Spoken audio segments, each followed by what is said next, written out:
دیکھیے اس حد تک امام زمانہ کی زیارت کے ہمیں خالی مشتاق نہیں، بلکہ جب ہم احادیث کا مطالعہ کرتے ہیں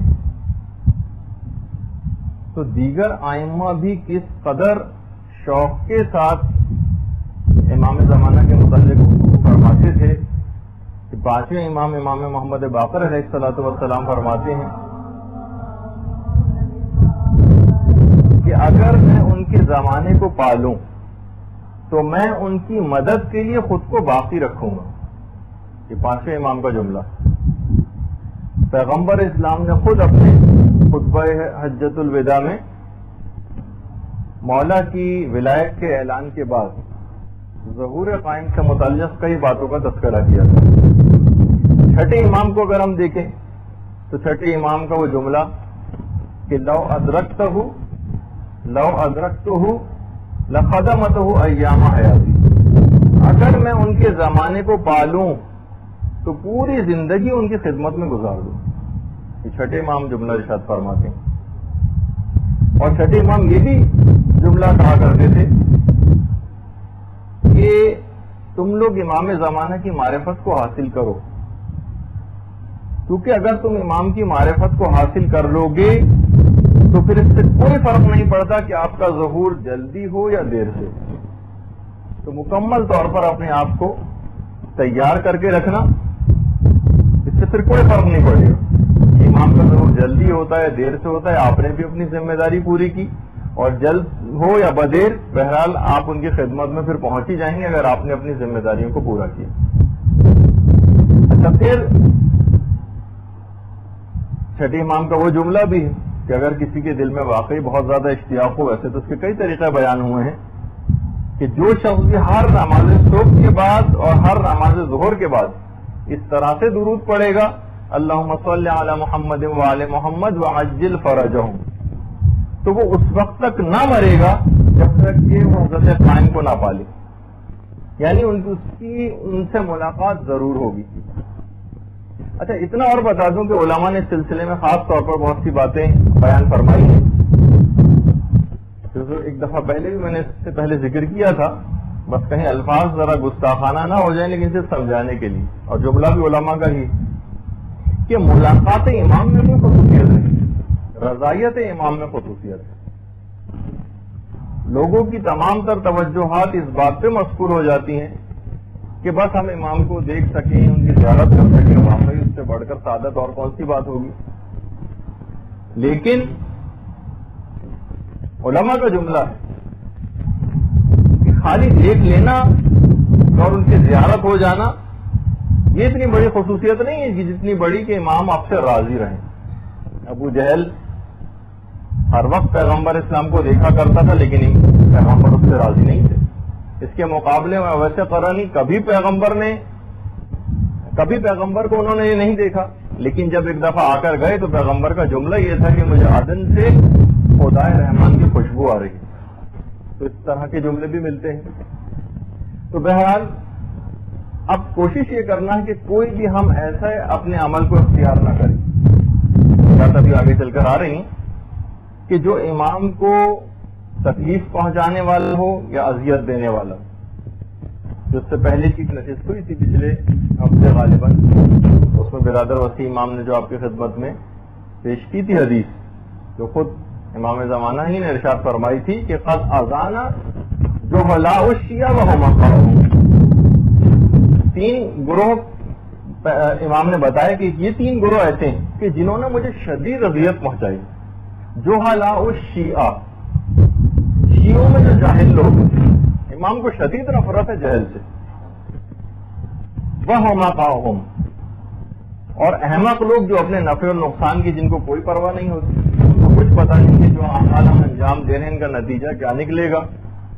ان کو کچھ پتہ نہیں کہ نیکیاں اگر انسان کرتا جائے تو اس کی کیا جزا آخرت میں ملے گی، بالکل اپنے نفع اور نقصان سے آ رہی ہے. اور تیسرا گروہ وہ کہ جس نے اذیت پہنچائی امام کو، جو دین کو ایک مکھی کے پر سے بھی زیادہ اہمیت دینے کو تیار نہیں. تو بہرحال اب دیکھیے امام کو کیونکہ اس سے بہت نفرت ہے اور یہ اذیت پہنچانے والا عمل ہے جہل، اسی وجہ سے آپ کا یہاں پر مدرسے آنا، تعلیم دین حاصل کرنے کے لیے انتہائی خوش آئند بات ہے، اور امام زمانہ کو انشاءاللہ یہ خوش کرے گا یہ عمل. اور اچھا دیکھیے، ایک تو وہ بات کہ جو دین کو ایک مکھی کے پر کے برابر بھی اہمیت نہیں دیتے، ہر قدم پر دین کو اہمیت دینا ہے. بقول مولانا ذکی باقری کے، وہیں انچولی کی ایک دفعہ مجلس میں کہہ کر گئے تھے کہ ہم نے دین کو ایک بفے سمجھ لیا، اپنی پسند کی چیز اس میں سے اٹھا لیتے اور بس وہ استعمال کر لی، باقی اس کے بعد پورے کا پورا دین چھوڑ دیا. ہر قدم پر دین کو اہمیت دینا ہے، چاہے شادی کی تقریب ہو، چاہے موت ہو جائے گھر میں، خوشی ہو جائے، غم ہو جائے، مرض ہو جائے، پکنک پہ کہیں جانا ہو، گھر کے اندر رہنا ہو، ہر قدم پر اہمیت دینا ہے دین، کہ کہیں دین کی کوئی خلاف ورزی نہ ہو جائے. اچھا دیکھیے، لوگ ویسے تو امام کے نام کا بڑا کلمہ پڑھتے ہیں، اور جہاں ذرا ذکر امام آ جائے ایسا جھک کے، بلکہ ایسا جھک جاتے ہیں گویا آپ سجدے ہی میں گر پڑیں گے. لیکن جہاں امام کا حق دینے کی باری آ جائے تو جناب پھر تو خمس ایسا ٹال مٹول سے کام لیا جاتا ہے، ایسے اس سے بچنے کے طریقے مثلا اختیار کیے جاتے ہیں.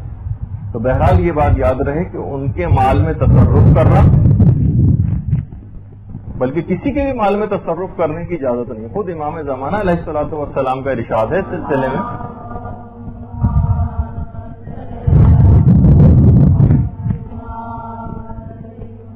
کسی شخص کے لیے بھی یہ جائز نہیں ہے کہ کسی کے بھی مال کو اس کی بلا اجازت استعمال کرے.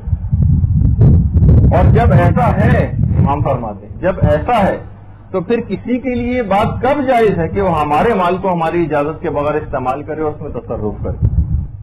تو آخر پھر یہ کیسے جائز ہوگا کہ وہ ہمارے مال کو ہماری اجازت کے بغیر اس طرح سے استعمال کرتا رہے؟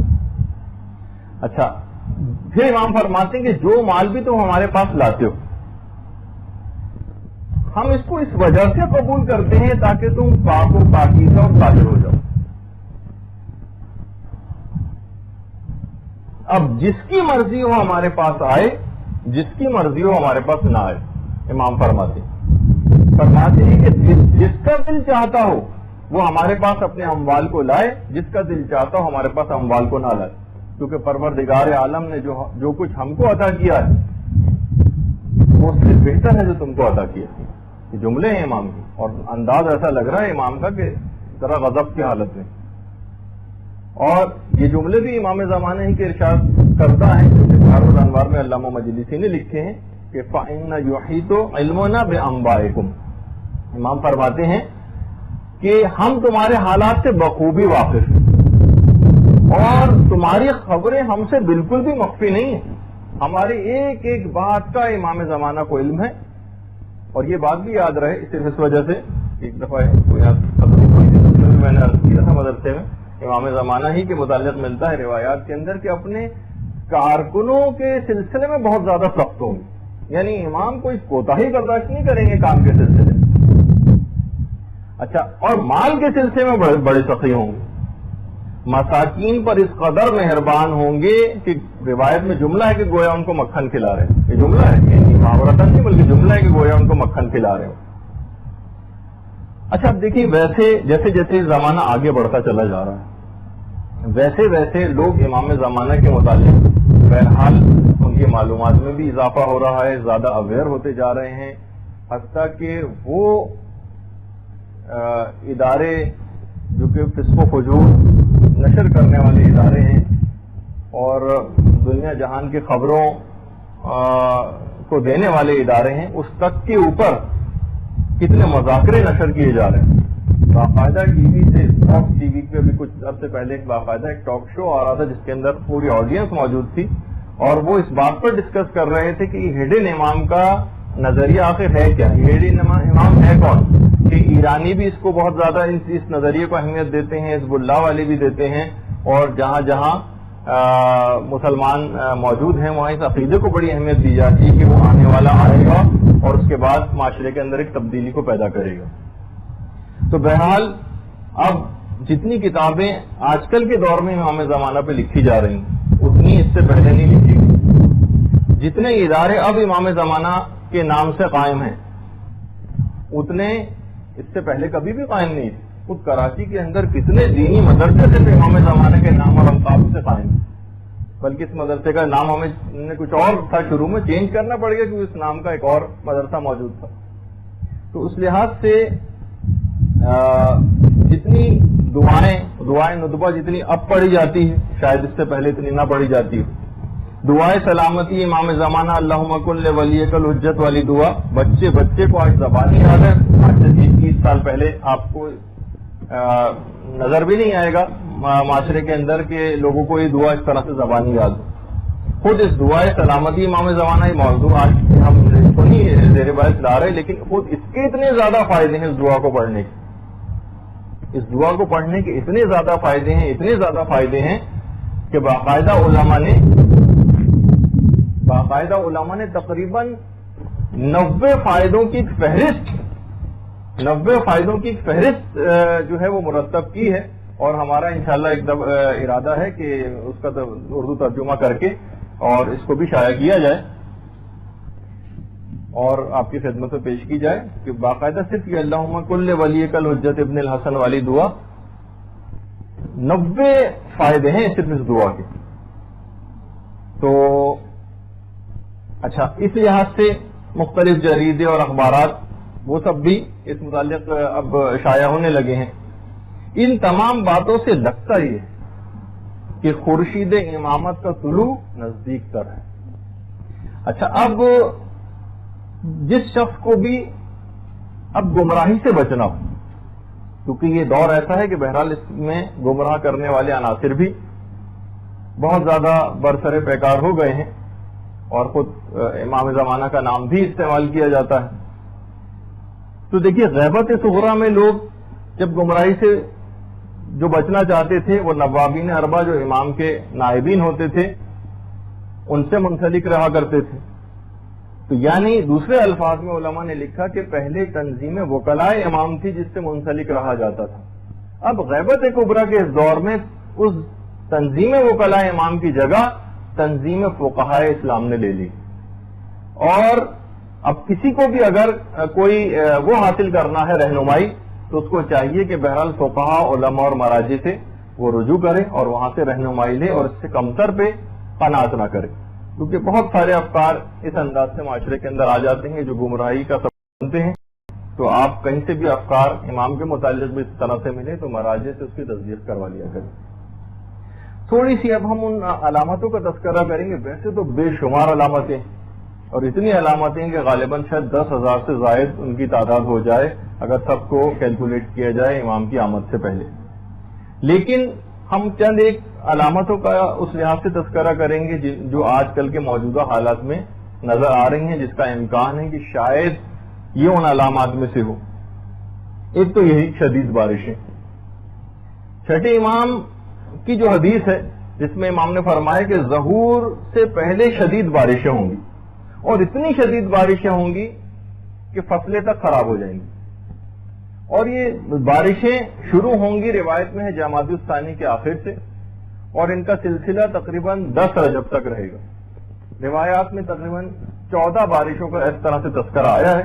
تو انشاءاللہ کبھی اس موقع پر ہم کوشش کریں گے کہ اس کو بیان کریں. کچھ علماء نے کہا کہ بہرحال کہ یہ ظہور سے پہلے کا واقعہ ہے، اور یعنی یہ جو شدید بارشوں کا. کچھ علماء کا یہ کہ روایت سے یہ پتہ چلتا ہے کہ یہ رجب سے پہلے اتنی شدید بارشیں ہوں گی، جس کی ہم تفصیل رجب کے سلسلے میں بیان کریں گے کہ باقاعدہ قبروں پر جو بارشیں پڑیں گی تو اس بارش کے پانی سے قبروں کے اندر جسم نمو پائیں گے اور پھر لوگ قبروں سے مٹی جھاڑتے ہوئے باہر نکلیں گے. وہ پھر اب اس کی ایک الگ تفصیل ہے. اچھا، مولا کائنات علی ابن ابی طالب علیہ الصلوۃ والسلام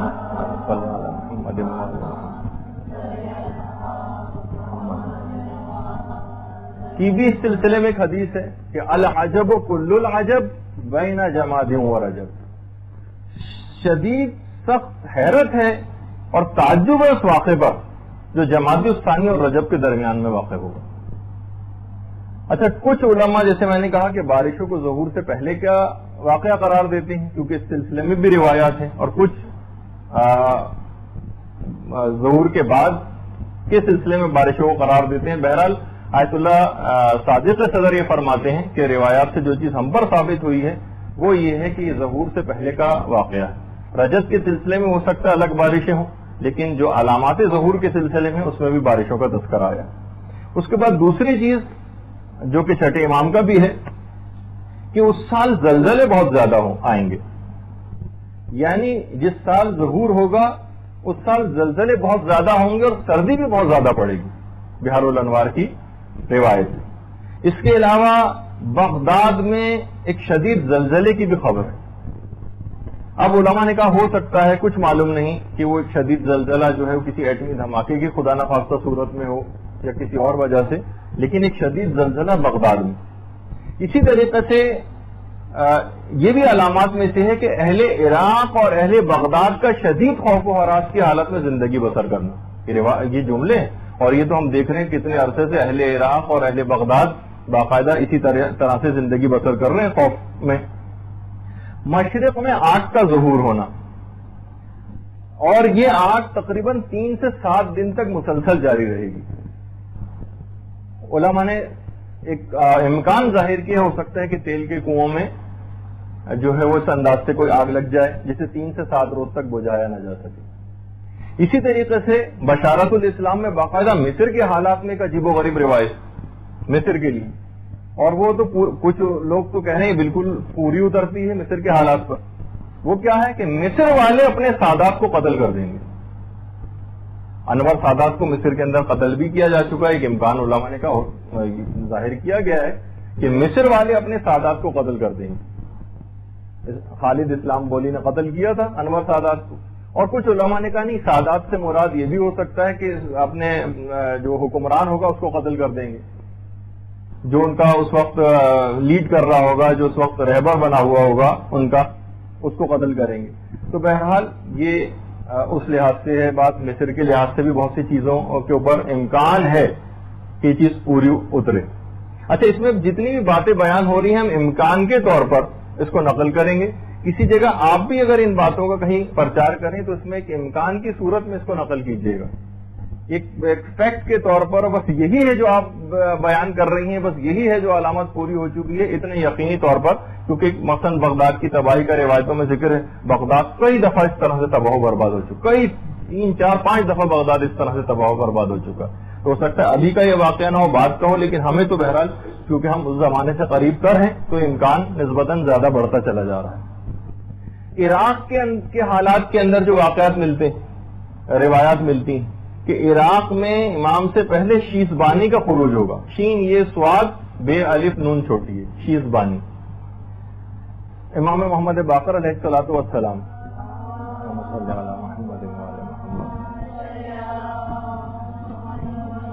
امام سے جب سفیانی کے سلسلے میں لوگوں نے ذکر کیا تو مولا نے کہا کہ ارے تمہارے لیے سفیانی کہاں، اس سے پہلے تو شیزبانی.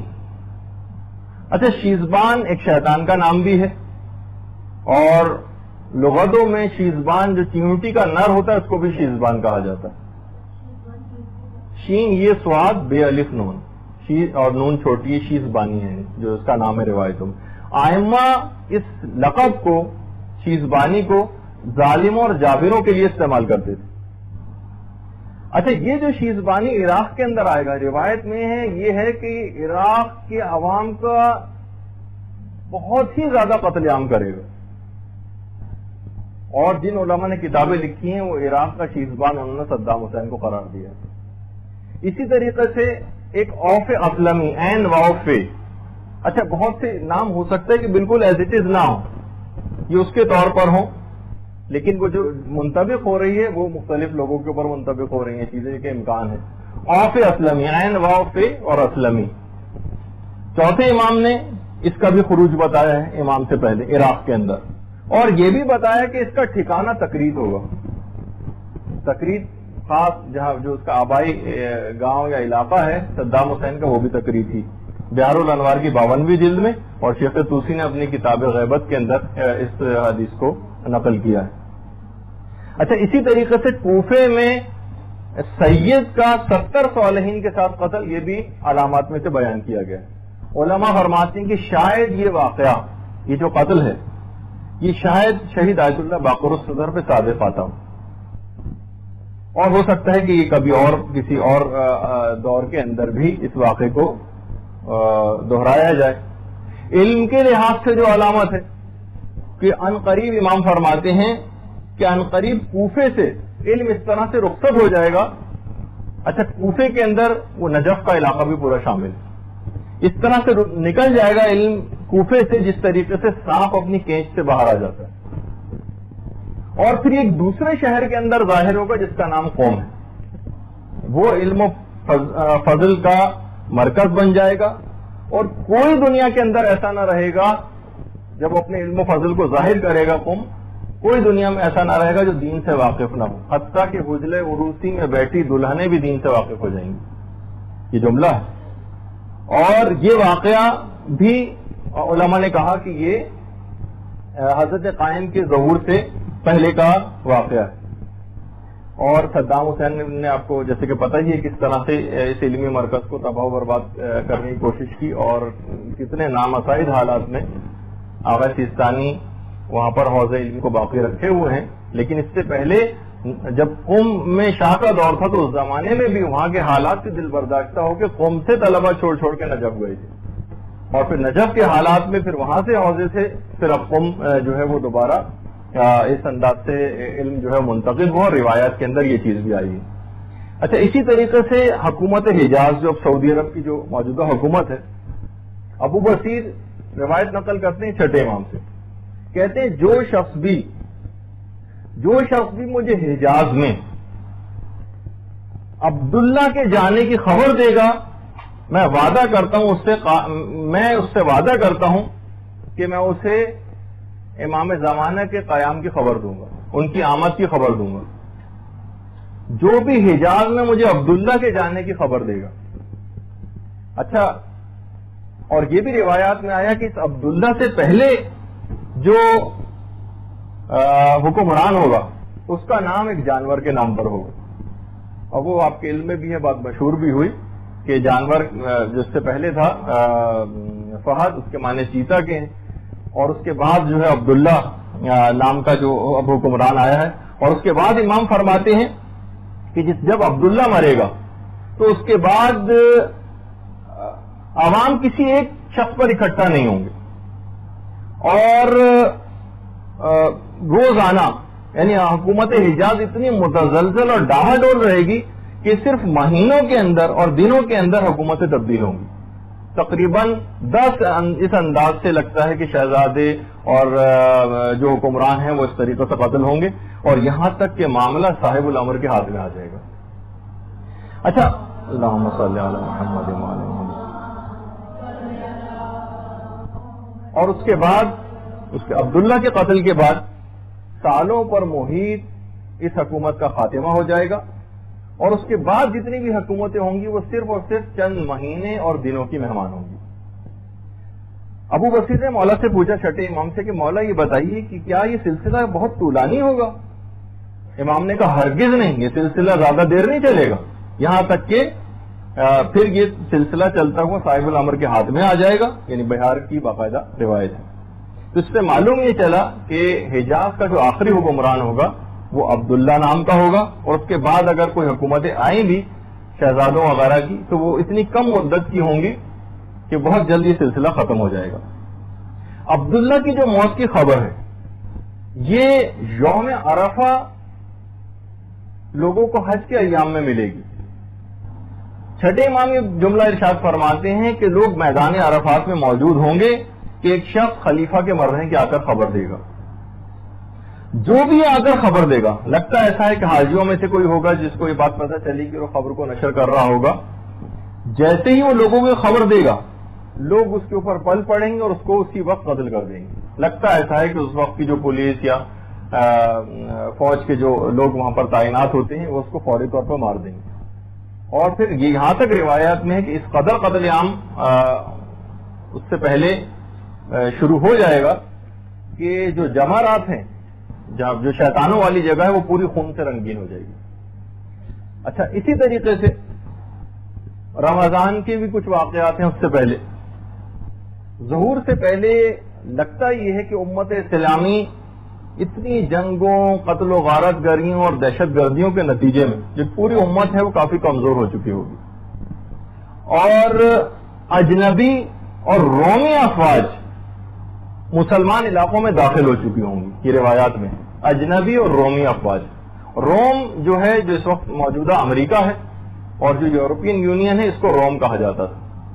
تو اجنبی اور رومی افواج، اجنبی سے مراد ہم اس کو اتحادی افواج کہنے جو مختلف علاقوں سے انہوں نے جمع کر رکھی ہیں، یہ مسلمان علاقوں میں داخل ہو جائیں گی، اور اس کے اندر نیٹو کی افواج وغیرہ بھی شامل ہو سکتی ہیں اگر یہ موجودہ اس کو تطبیق کی جائے کہ موجودہ زمانے میں. اچھا، نشانیاں مسلسل پوری ہو رہی ہوں گی یہاں، اور مومنین کے دل بہت زیادہ پر امید ہوں گے کہ بس اب امام کا ظہور قریب تر. دل امام کی طرف جھکے ہوئے ہوں گے اور مومنین ظہور امام کے دن گن رہے ہوں گے. اچھا، اس وقت ایک علامت اور نمودار ہوگی، بے وقت چاند گرہن اور سورج گرہن. ایک تو خیر چاند کی جزوی گرہن کی آج ہی خبر آئی ہے جو کہ شاید 7 ستمبر کو ہوگا، لیکن جو روایات میں جو چیز بیان ہوئی کہ بے وقت چاند گرہن اور سورج گرہن ہوگا. رمضان کی 13 یا 14 تاریخ کو سورج گرہن ہوگا، رمضان کی 13 یا 14 کو، اور 26 یا 27 رمضان کو چاند گرہن ہوگا. اور فلکیات کے تمام اصول بالکل درم برہم ہو کے رہ جائیں گے، کیونکہ اس کے برخلاف ہوتا ہے عام طور پر. ایک ہی مہینے کے اندر اتنا قریب قریب چاند گرہن اور سورج گرہن ہوں گے، اور رمضان کی 13 یا 14 کو سورج گرہن ہوگا اور 26 یا 27 رمضان کو چاند گرہن ہوگا. فلکیات کے تمام حسابات بیکار ہو جائیں گے. اور 5ویں امام نے یہ بات بھی ارشاد فرمائی کہ حضرت آدم کے دنیا سے زمین پہ آ جانے کے بعد سے لے کر یہ 2 نشانیاں آج تک کبھی اس سے پہلے پوری نہیں ہوئی ان تاریخوں کے اندر، چاند گرہن اور سورج گرہن. اچھا، جو امام کے جو ظہور کا جو سال ہوگا، ایک تو یہ طاق سال ہوگا، جفت نہیں ہوگا، طاق ہوگا. اچھا، دن جو ہوگا یا تو جمعہ ہوگا یا ہفتہ ہوگا. ہفتے کے دن کے موضوع پہ ابھی ہم تھوڑی سی ایک بات اور کرتے ہیں. اور 10 محرم روز عاشور کے روز امام کا ظہور ہوگا.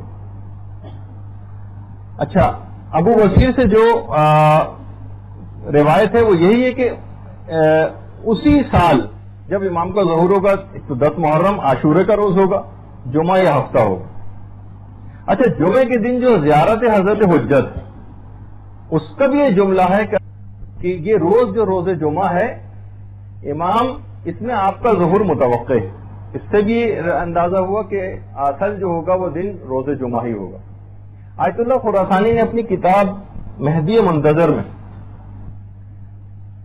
فرماتے ہیں کہ کیلنڈروں کا اور تاریخ کا جائزہ لینے کے بعد جو چیز ہم پر بالکل ثابت ہو گئی ہے وہ یہ ہے کہ 61 ہجری کا جو عاشورہ تھا وہ روز جمعہ کو واقع ہوا تھا.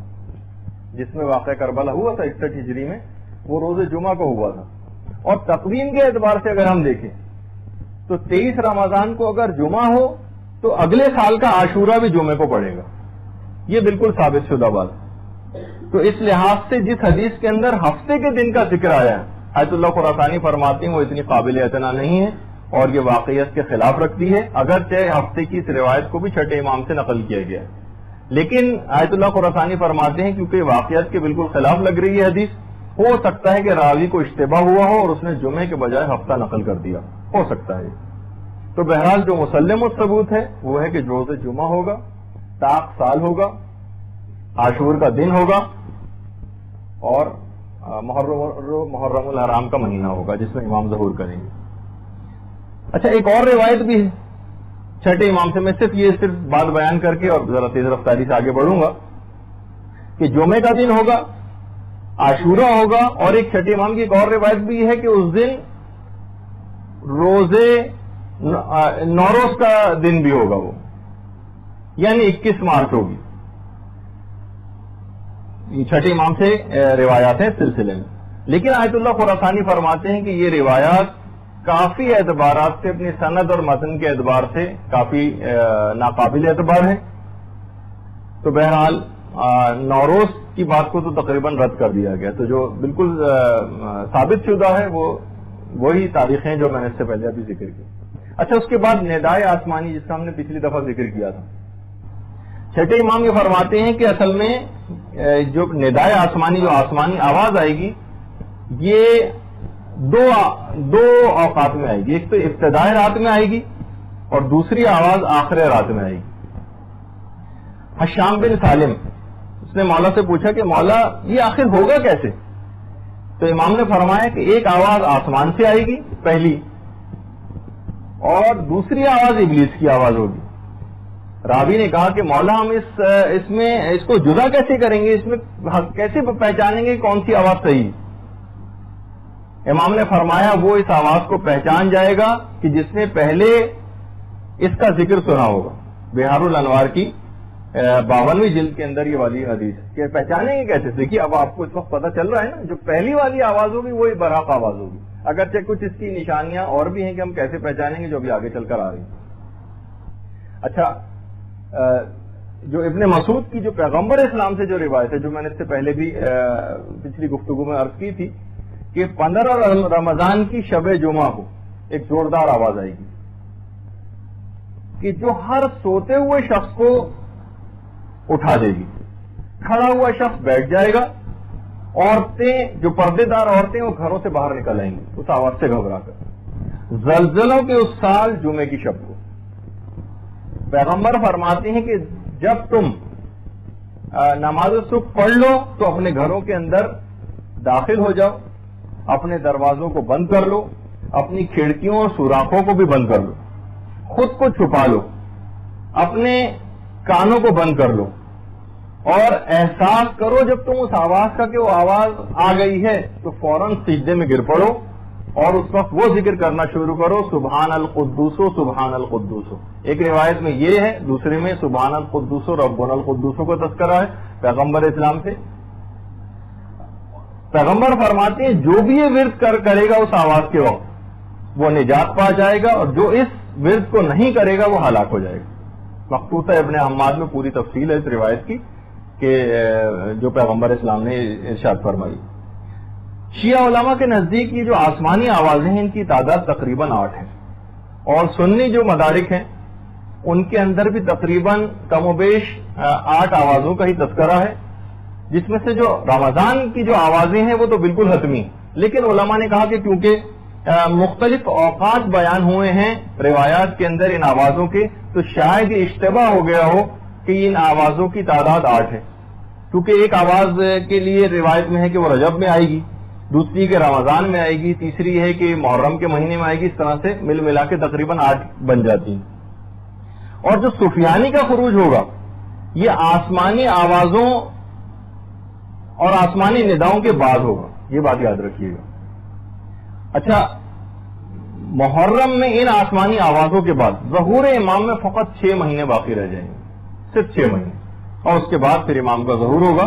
اور یہ جو آسمانی آوازیں ہیں ان کا تو براہ راست تذکرہ امام کی ان توقیات میں بھی ہے کہ جو امام نے اپنے ہاتھ سے اور دستخط کے ساتھ اپنے نائب جو نوابین اربعہ میں سے ایک نائب کے نام جو انہوں نے توقیع بھیجی تھی امام نے، اس کے اندر بھی امام نے ان نداؤں کا تذکرہ کیا تھا اور کہا تھا کہ آگاہ ہو جاؤ کہ جو بھی خروج سفیانی اور آسمانی نداؤں سے پہلے مجھ سے ملاقات کا دعویٰ کرے گا وہ جھوٹا اور افترا پرداز ہوگا.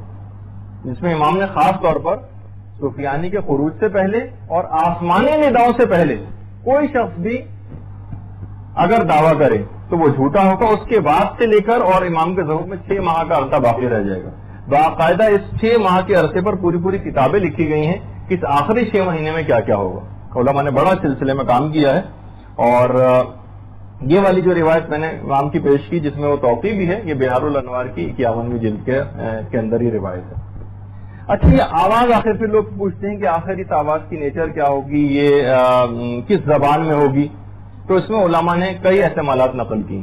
ایک احتمال تو یہ کہ جو آسمانی آواز آئے گی یہ ایک احتمال یہ ہے کہ عربی ہی میں ہوگی اور صرف چند سیکنڈ کے اندر ہی پورے کرۂ ارض کے اندر پھیل جائے گی. عربی جاننے والے تو اس کو سمجھ لیں گے، لیکن جتنے بھی میڈیا اور ٹی وی والے ہوں گے وہ اس کو اپنی اپنی زبانوں میں نشر کریں گے جس طریقے سے آج وزیر اعظم بھی کوئی تقریر کرتا ہے تو ہمیں اپنی زبان کے اندر پتہ چل جاتا ہے کہ اس نے کیا کہا ہے، اس طرح سے پوری دنیا کے اندر یعنی جو عربی جاننے والے نہیں ہیں ان کو دوسروں کے ذریعے اپنی زبان میں پتہ چل جائے گا کہ اس کا پیغام کیا ہے.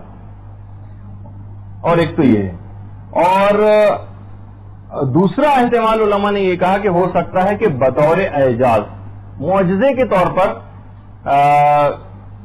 سب کو اپنی اپنی زبان کے اندر وہ چیز پتہ چل جائے کہ اس آواز کے اندر کیا پیغام ہے.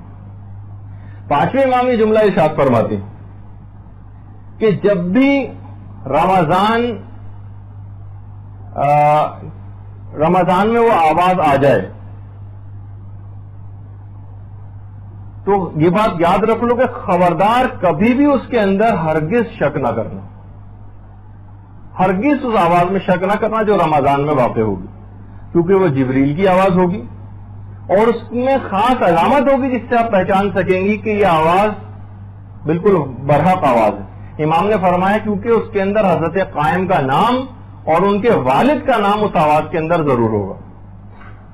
ہر شخص اس آواز کو سن لے گا، حتیٰ کہ روایات میں ہے کہ پردے میں بیٹھنے والی عورتیں اپنے شوہروں اور بھائیوں کو مجبور کریں گی، اپنے والد اور بھائیوں کو مجبور کریں گی کہ وہ اس آواز پر لبیک کہیں اور جائیں، مجبور کریں گی کیونکہ انہوں نے اس متعلق سن رکھا ہوگا کہ جو یہ پہلی آواز اس کے بعد جو بھی فوراً نکل جائے گا، قدم آگے بڑھا دے گا، وہ پہنچ جائے گا اور اس سعادت کو حاصل کرے گا. اور جو لوگ رہ جائیں گے وہ کچھ عرصے بعد، کیونکہ باقاعدہ روایت کے اندر جو روٹ بتایا گیا ہے امام کا، کبھی وہ آگے چل کے شاید اس کا تذکر آئے گا کہ اس میں یہ ہے کہ پاکستان کے بھی کچھ علاقوں سے امام گزریں گے، اس میں ایک ملتان کے علاقے کا بھی تذکرہ، وہاں سے گزریں گے اور ساحلی علاقوں سے ہوتے ہوئے عراق کی طرف جائیں گے. تو کراچی کیونکہ بالکل ساحلی، تو ایک احتمال ہے کہ شاید امام اس جگہ سے بھی گزرے، تو وہ بعد میں وہ مومنین ان امام کے ساتھ اس موقع پر ملحق ہو سکیں گے. خیر اس کی تفصیل انشاءاللہ اپنے موقع پر آئے گی. اچھا، اب زرارہ جو چھٹے امام کے راوی ہیں نقل کرتے ہیں چھٹے امام سے کہ مولا آخر ہم حق و باطل کی جو مختلف آوازیں آئیں گی اس میں ہم تمیز کیسے کریں گے. امام نے اس میں ایک اور طریقہ بھی بتایا، کہا کہ جو بھی ہمارے احکامات پر عمل کرنے کا عادی ہوگا اس کو خود بخود یہ پتہ چل جائے گا کون سی آواز حق ہے، یعنی وہ شک و شبہ کا شکار نہیں ہوگا، وہ تو پہلے سے امام کے احکامات پہ عمل کرنے کا عادی ہی ہے. اور جو بالکل دین کو کوئی اہمیت ہی دینے کو تیار نہیں ہوتا اور امام کے حکم پر عمومی زندگی میں عمل نہیں کرتا، اس وقت بھی وہ شک و شبہ کا شکار ہو جائے گا. اور کچھ عجب نہیں کہ وہ دوسری آواز کی طرف نہ لبیک کہہ دے اپنے ایمان کی کمزوری کی وجہ سے. تو بہرحال اچھا، پھر امام نے یہ بھی کہا کیونکہ ہمارے ان شیعوں کو قبل از وقت روایات کے ذریعے ان دونوں آوازوں کا پہلے سے علم ہوگا، اس وجہ سے وہ پہچان جائیں گے. اور احادیث میں باقاعدہ ان آسمانی آواز کو سننے کے بعد کچھ اعمال کا بھی تذکر آیا ہے کہ جب وہ آسمانی آواز سن لیں تو پھر آپ خدا کا شکر ادا کریں اور باقاعدہ شکر کے نوافل ادا کریں، 2 رکعت یا 4 رکعت نماز پڑھیں کہ وہ، کیونکہ اس کے بعد امام کا ظہور بہت قریب ہوگا، فقط 6 مہینے کا عرصہ رہ جائے گا. اچھا، جبریل کی اس ندا کے بعد اس کے کچھ پہلے تو ندا ہوگی اور اس کے بعد پھر وہ دھماکے کی آواز ہے اور ان کی احتیاطوں کا تذکرہ ہوا. لیکن اس سے پہلے ہم یہاں پر روک کر کہ اس ظہور امام میں حکومت اسلامی ایران کا کیا کردار ہوگا، خود پورے ایران کا کردار کیا ہے اس میں. اچھا، اب اتنا بتا دوں کہ علماء نے ذکر کیا ہے کہ تقریباً ایران کا 9 عناوین کے ساتھ روایات میں ذکر آیا ہے ظہور امام سے متعلق. 9 عناوین یعنی 9 عنوان ایسے ہیں کہ جس میں ایران، کبھی اہل خراسان کہا گیا روایات میں، کبھی ایران کے لیے قوم سلمان فارسی کا تذکر آیا، کبھی اہل شرق کہا گیا ایرانیوں کو، کبھی سیاہ جھنڈے والے قرار دیا، سیاہ جھنڈے والے جو خراسان سے آئیں گے، جس کو آج کل ڈاکٹر اسرار احمد کہتے ہیں کہ اس سے مراد افغانستان کے لوگ ہیں. خیر، اچھا، اس کے بعد اہل قوم کا تذکرہ الگ سے روایات کے اندر آیا ہے، اہل طالقان کا تذکرہ روایات کے اندر آیا ہے اور عاجم یعنی اجمیوں کا ایک تذکرہ ہے. تقریباً 9 عنوانات ہیں ایسے جس میں ایران کا تذکرہ روایات کے اندر ہوا ہے. اور حافظ ابو نعیم جو کہ اہل سنت کے بہت مشہور علماء میں سے ہیں، باقاعدہ انہوں نے ابن عباس سے ایک روایت بھی نقل کی ہے کہ پیغمبر اسلام کے سامنے جب اہل فارس کا تذکرہ ہوا، یعنی ایران کا تذکرہ ہوا، تو پیغمبر نے فرمایا ہے کہ یہ اہل فارس ہم اہل بیت کی ہی ایک جماعت ہے. یہ جملہ ہے، حافظ ابو نعیم نے بھی اس کو نقل کیا ہے کہ اہل فارس ہم اہل بیت کی جماعت. اور باقاعدہ سنن ترمذی اس کی تو 5ویں جلد کے اندر ابو ہریرہ سے روایت کہ پیغمبر کے سامنے جب اہل عجم کا تذکرہ ہوا، اہل عجم کے موالیوں کا، یعنی جو محبت کرنے والے ہیں لیکن عجمی ہیں.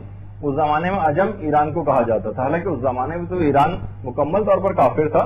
اور اس کے بعد پھر جب اہل بیت وہاں پر گئے اور اس کے بعد پھر وہاں پر شیعت کی ابتدا ہوئی، تو پیغمبر کے سامنے جب اہل عجم کے موالیوں کا اور چاہنے والوں کا تذکرہ ہوا تو پیغمبر نے فرمایا، اب دیکھیے سنن ترمذی کی روایت کہ خدا کی قسم بالتحقیق میں ان لوگوں پر تم لوگوں سے زیادہ بھروسہ کرتا ہوں.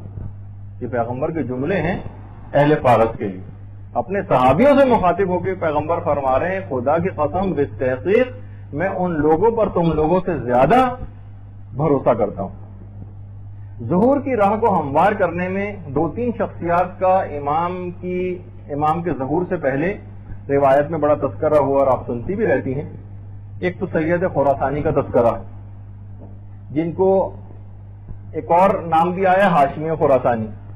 اگر یہ دونوں الگ الگ شخصیات بھی ہوں، علماء نے کہا، تو پھر 3 شخصیات اس طرح سے ہو جائیں گی: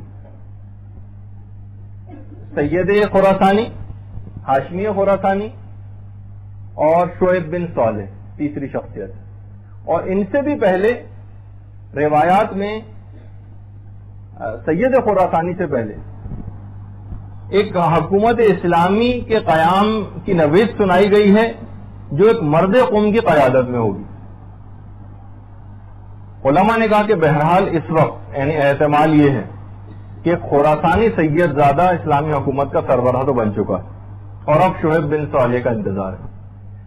اچھا، مولا کا ایک اور روایت بھی ہے جس میں امام نے فرمایا بہار میں ہے کہ جب 3 حالتیں نمودار ہو جائیں تو پھر تو فتح و کامیابی کا تم انتظار کرنا. ان 3 میں سے ایک یہ ہے، وہ ہے خراسان سے سیاہ پرچموں کا ظہور ہونا. اچھا، خراسان سے مراد، یہ بات یاد رکھی کہ پورا ایران اس سے مراد ہے. اچھا، اب سیاہ پرچموں کا بلند ہونا خراسان سے، کیونکہ خراسان قدیم جغرافیے کے اعتبار سے ایک وسیع اور عریض علاقہ ہے. خراسان ایک حصہ روس میں بھی ہے، ایک حصہ افغانستان میں ہے اور ایک حصہ تو ایران میں، مشہد بھی اسی کے اندر شامل ہے. اچھا، ابو بصیر نے چھٹے امام سے ہے کہ ایک سید جو ذریت اہل بیت سے ہوگا وہ ظہور امام سے پہلے حکومت کو قائم کرے گا اور آپ کی حکومت کے لیے ایک تمہیدی کام کرے گا. وہ سید زادہ احکامات اسلامی میں بے انتہا سختی سے کام لے گا، کوئی رشوت اور سودے بازی نہ کرے گا، کسی سے کوئی رعایت نہ کرے گا، دوستی اور اقربا بربری سے بالکل اجتناب کرے گا اور حکم خدا میں بہت سخت ہوگا. علماء نے اس سے مراد امام خمینی کی ذات گرامی کو لیا اور بالکل ایک ایک لفظ، ابھی آگے چل کے ایک اور روایت آ رہی کہ پورا ایک ایک لفظ امام خمینی پہ پورا اترتا ہے اور آج تک کبھی قوم کے کسی فرد کے اوپر اس انداز سے یہ چیز پوری نہیں اتری. اچھا، امام خمینی تو اپنا دور بہرحال گزار گئے. اب جو پیش کرنے والا ہوں امام موسیٰ کاظم علیہ الصلوۃ والسلام سے ہے. اللہم صلی علی محمد وعلی محمد. اور بہار الانوار کی 60ویں جلد کے اندر اس روایت کو کہ قوم سے ایک مرد ظاہر ہوگا جو لوگوں کو حق کی دعوت دے گا، اس کے گرد اس کی قوم اکٹھی ہو جائے گی، ان کے دل فولاد کی طرح سے سخت ہوں گے، تند و تیز ہواؤں کے جھکڑ ان کو ہلا نہ سکیں گے، نہ وہ لوگ جنگ سے اکتائیں گے اور نہ ہی وہ لوگ بزدل ہوں گے، خدا پر بھروسہ کرتے ہوئے ہوں گے اور عاقبت تو فقط پرہیزگاروں کے لیے. یہ جملہ ہے امام کا. اور عفان بصری جو راوی ہیں چھٹے امام سے ذکر کرتے ہیں کہ تم جانتے ہو، امام نے فرمایا کہ اس کا نام قوم کیوں رکھا گیا ہے. دیکھیں، ہم ایران کے اس کا تذکرہ کر رہے ہیں کہ ظہور امام میں ایران کا کیا کردار ہوگا.